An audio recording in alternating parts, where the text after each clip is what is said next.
Good day, fellow captains, and welcome back to the channel.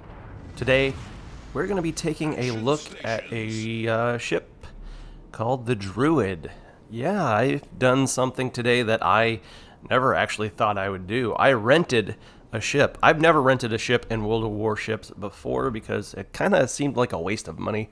However, I wanted to see what the ship was capable of, given it has no torpedoes. It's just basically a gunboat. And you all know how I love gunboats. Now, let me just be clear in saying I am not recommending that you rent this ship yourself. This is just a video so that we can see what the ship is capable of before she becomes available in the store or in the bureau or some such. I am not condoning giving Wargaming any more money. I think they have enough of all of our money at this point. They have all the money in the world. So this video is essentially to give you an idea of what the ship is like in battle before she becomes available, and you spend your hard-earned doubloons trying to get her from a crate or in the store so that you have her in the bureau. This is not to say I know exactly what Wargaming is going to do with the ship when it comes to availability, but, you know, being prepared for any kind of eventual release of the ship is never a bad idea. So let's talk about the pluses and minuses of the ship before we get into any real action. As you can see, this ship has a detectability of 5.7 kilometers, and that's with a commander that is slightly leaned toward concealment. So that's not even the minimum range of concealment. It can get worse if you don't put any skills into that, which is a concern. The first game that I played in this ship, I got spotted immediately and eliminated immediately because it was just so hard for me to get any kind of detectability against the enemy destroyer while still maintaining any kind of health pool. So that's something to consider. This does have 6 smokes to work with just right off the bat, with no improvement from the commander, but they are short duration smoke screens, so they're not going to last you very long.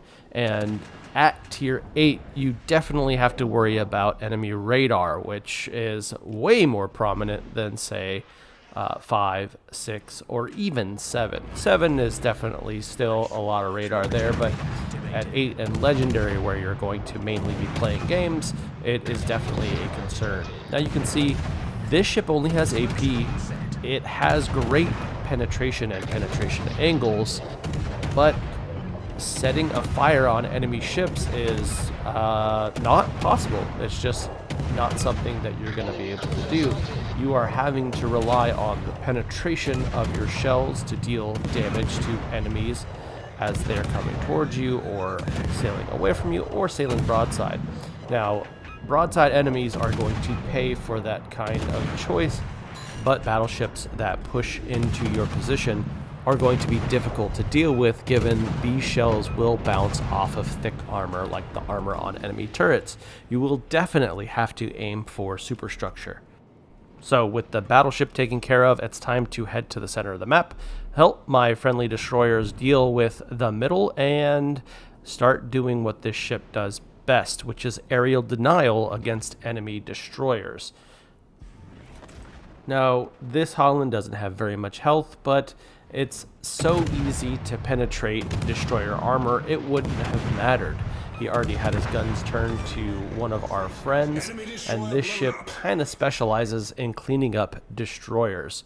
It's very good against cruisers as well, especially lightly armored cruisers, but when it comes to dealing with other enemy ships, as a specialty, it is definitely destroyers that are going to have a problem with dealing with you.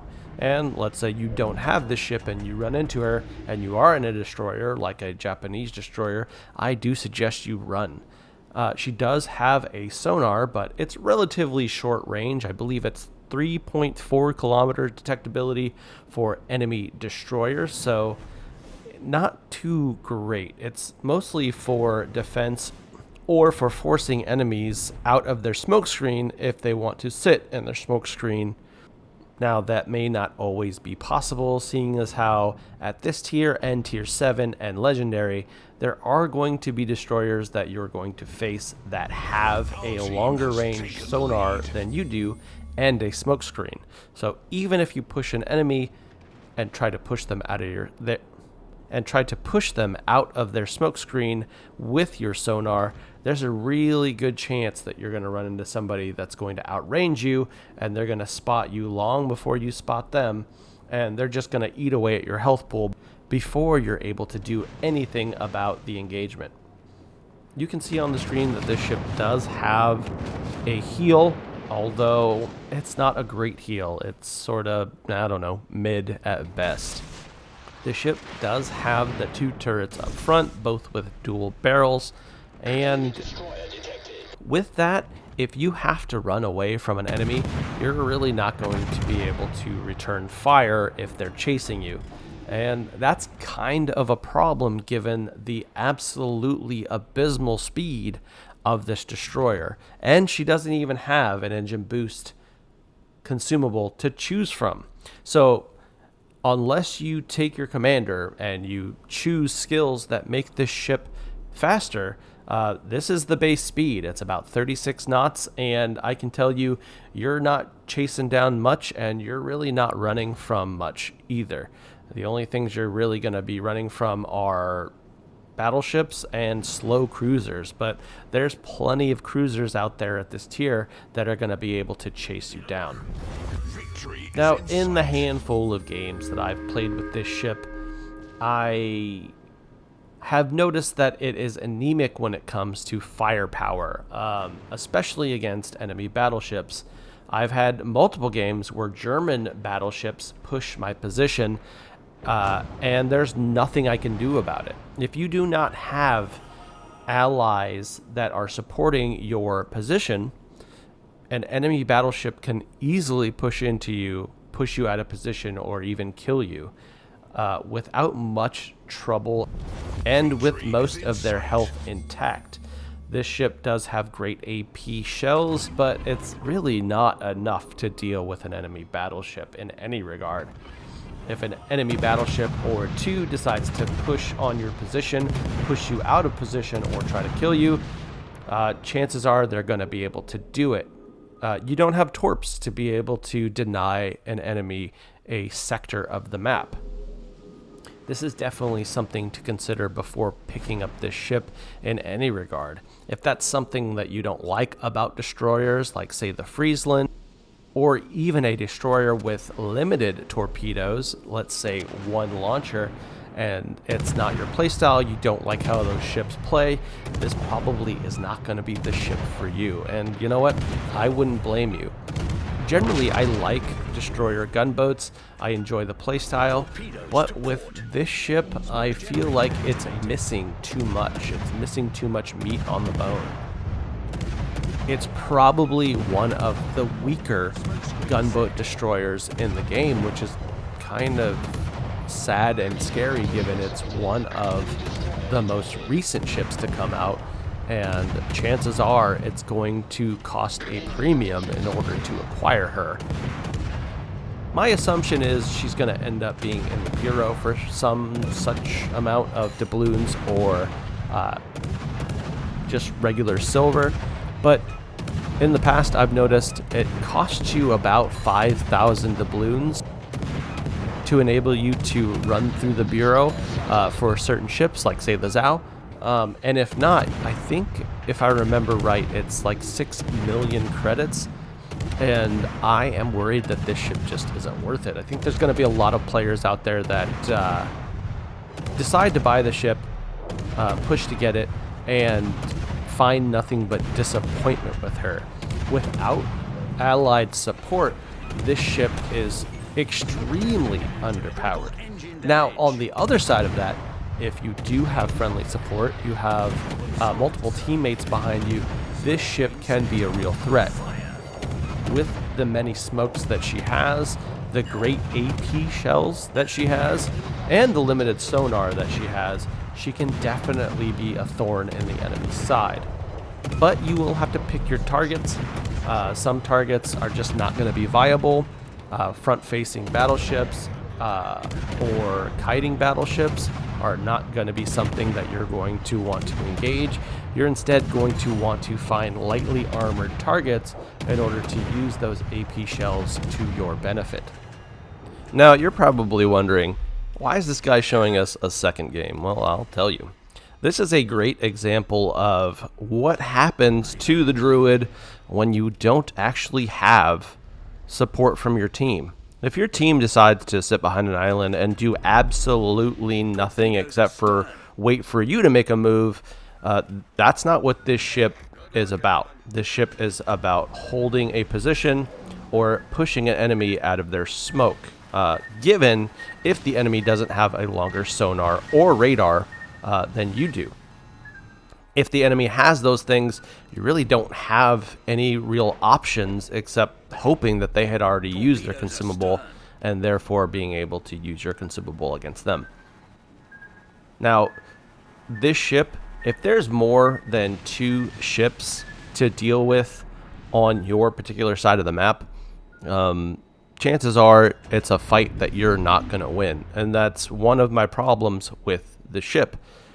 It's probably going to be touted as some kind of fantastic gunboat that's able to deal with multiple enemy destroyers when that's really not the truth.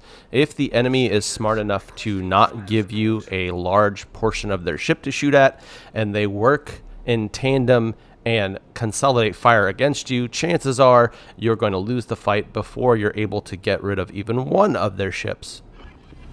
Now, this ship has great AP shells, but they're not so devastating that you can deal with an enemy unless that enemy is completely alone. Now, in my time with this ship, I found that this ship does require teammates in order to be effective over the entirety of the match. If you don't have people spotting for you, your smoke is useless. If you are up against more than one ship, you can't run away because your guns are in the front of the ship, and all in all, the AA is pretty worthless given it doesn't have any torpedoes. It has dual purpose main guns, which is pretty odd. You think they'd give it something other than the ability to fight off one enemy destroyer at a time. Maybe give it something like a great AA suite. Some of the choices for this ship make absolutely no sense, and it makes me not want to even consider buying the Druid. I know that there are going to be people out there that are able to use this ship to its maximum potential, but again, I will reiterate, if you run into more than one ship at a time, and you don't have team support, and they have consumables, and you have consumables, you're probably still going to lose that fight. Okay, now let's run through the modifications and stuff that I use for this ship really quick because I want to enjoy my Sunday too. So I chose main battery mod 2 so those guns would turn faster given you only have 2 main turrets to fight off the enemy and stack damage for the game. For the second, I chose steering gears mod 2 in order to turn this ship faster. The turning circle's okay, and the rudder shift time's okay, but I did want to improve it because if you're engaging without smoke, maneuverability is important. Concealment systems mod 1, I feel is very important for this ship, given the concealment naturally is really, really poor, and just baseline, you get spotted so easy.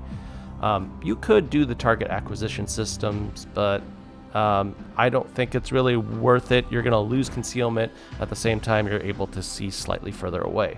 For the fourth, I chose main battery mod 3 for improved main battery reload time, at the same time losing some traverse speed, but the guns already turn pretty quick, and to add on to those guns reloading is pretty important given that they're your only source of damage.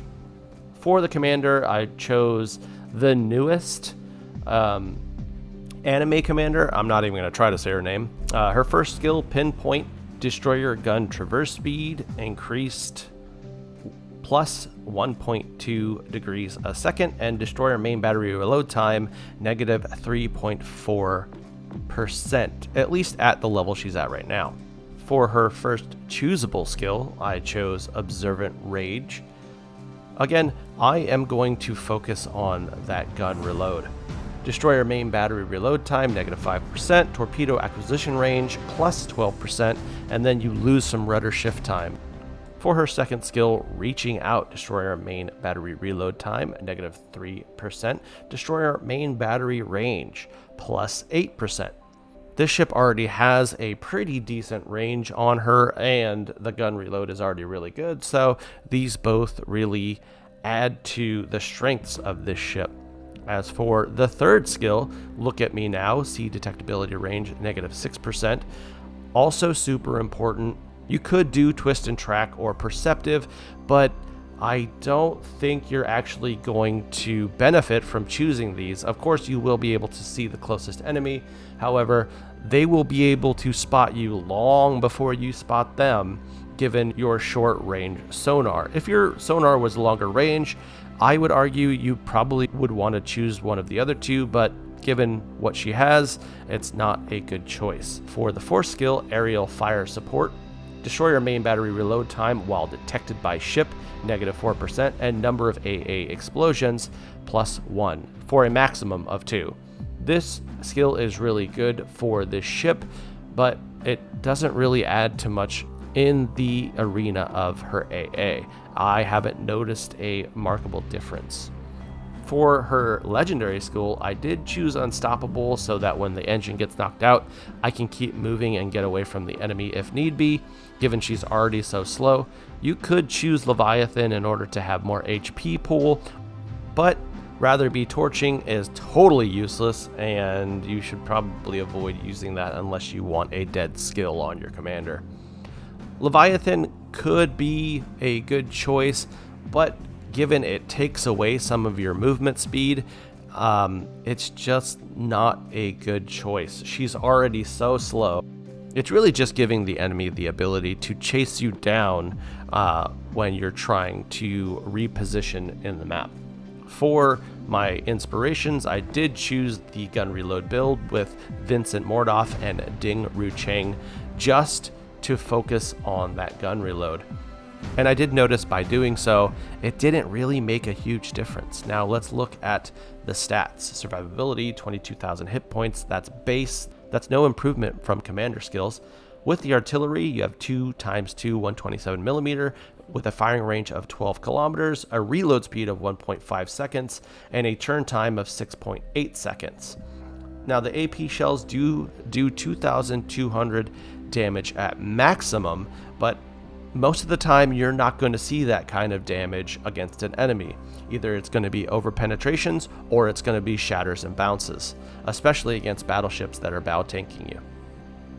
As for the AA, it's sort of okay. I feel like this ship should at least have somewhere in the 80 to 85 range when it comes to AA, given it doesn't really have anything else. A 66 AA rating for a tier 8 destroyer that doesn't have torpedoes is atrocious. That shouldn't even be a thing. Now for maneuverability. You can see her maximum speed of 36 knots. It's really not good. You don't even have an engine boost. Turning circle of 690, which is not bad, and a rudder shift time of 4.9 seconds. There are cruisers with a better rudder shift time than this ship. You could focus on rudder shift for her, but it's a waste given you have to focus on her guns to make her viable in game.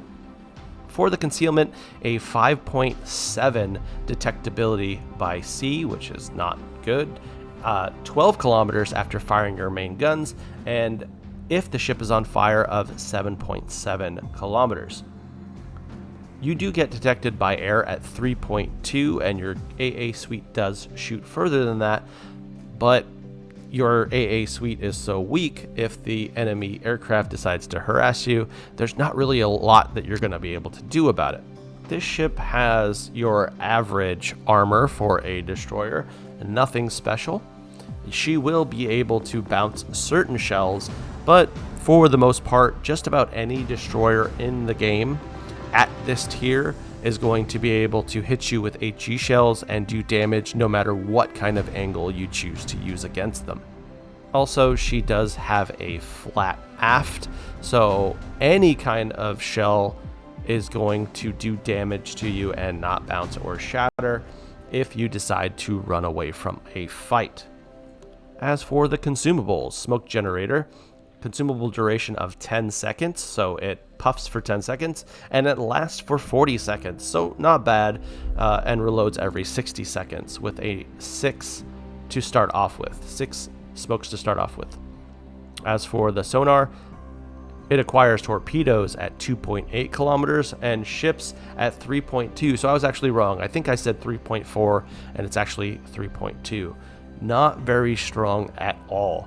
And it's not even a long-lasting sonar. It only lasts for 180 seconds, whereas other British sonars can last up to 2 minutes. She does have a repair party, but it is relatively weak. You gain 219 HP per second base with a duration of 10 seconds. If you're good at math, you already figured out that's only 2,190 HP for the entire consumable duration. You only get 2 of them. They don't make a huge difference, but you know, at least you have something, I guess. Truthfully, I think for me, I would rather have a main battery reload consumable. So in conclusion, I think that this ship is probably one of those ships that's going to be power crept before she even comes out into the actual game. Something to think about before you open your wallet to Wargaming and give them any more money for a product that is less than desirable or half-baked before it reaches the arms of the average player. But that's just my impression. You tell me what you think down in the comments below. Maybe you rented the ship and you had a great experience with her. If you did, let me know how it went for you, what kind of build you chose, and if you plan on buying her in the future when she becomes available. For me, I am definitely not going to keep an eye out for her.